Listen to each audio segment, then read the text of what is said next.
come on. Yeah.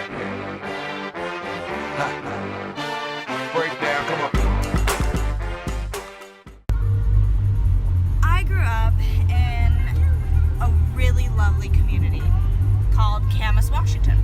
It's a beautiful spot, 15 minutes from Portland. Half of the city has views of the Columbia River and Mount Hood and just gorgeousness, and it also happened to be quite affluent. Now, I grew up next to a lot of millionaires. Now, I was not a millionaire growing up. My parents provided for me, no doubt about it, but I certainly wouldn't call us wealthy by any stretch of the imagination. My money story is this.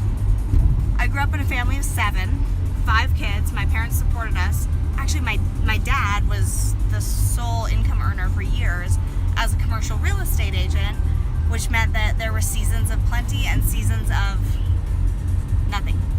And as a result of all the unpredictability of being self-employed and providing for a family of 7 based on a lot of very unpredictable paychecks, my parents argued about money all the time. And they were so preoccupied trying to keep up with our lifestyle, right, that by the time they got to me and my little brother, we were the youngest of the 5 kids, man, we were just kind of, go kids, go play, go do your thing. And again, my parents, I honor them, and they are fantastic, and I'm so grateful for the life they gave me. But I had a lot of independence, but at the same time, not a lot of money to do stuff. However, I did have friends who grew up with a lot of money. And so I was exposed to that lifestyle, like, wow, what is it like to go to Europe on the summer, and Mexico twice a year, and Hawaii when you feel like it over Christmas, and what is that like? And what is it like to grow up with parents who don't argue about money, right? At least I didn't see that. Of course, I wasn't in the homes of my friends, but it just didn't seem like it was an issue. And so today actually made me think about this, because James and I are going to a wedding of a very dear friend of mine that I grew up with, and her parents, they were very financially sound. And I always wondered, how did you create this lifestyle where you have money to really do what you want, and yet at the same time her parents were in the stands at every single game she played in.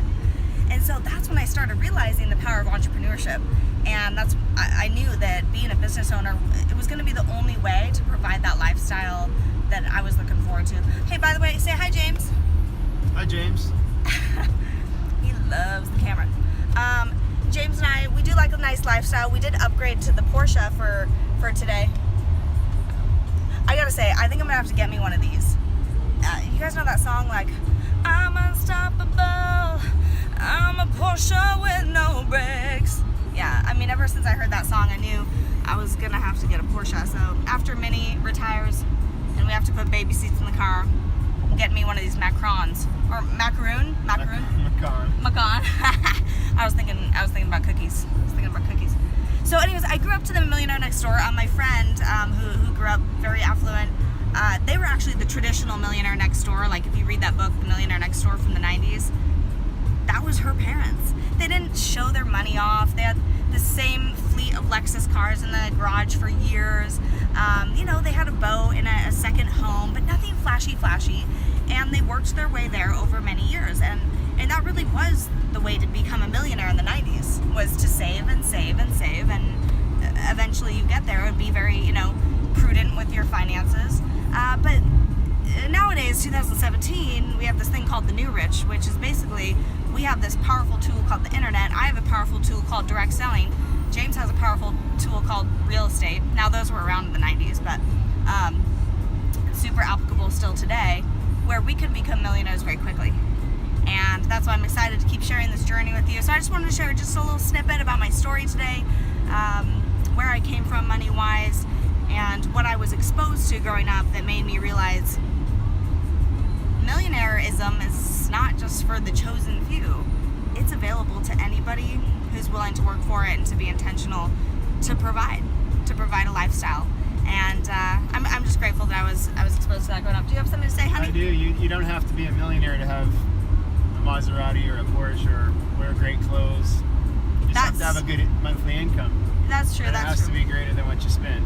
That is true. That is Millionaire is kind of a, I don't know, it's not really, I don't know what I'm going to say, but the mystique of millionaire doesn't really mean as much today as it used to. Well, yeah, I mean, I think back in the day, millionaire was like, nowadays it's billionaire.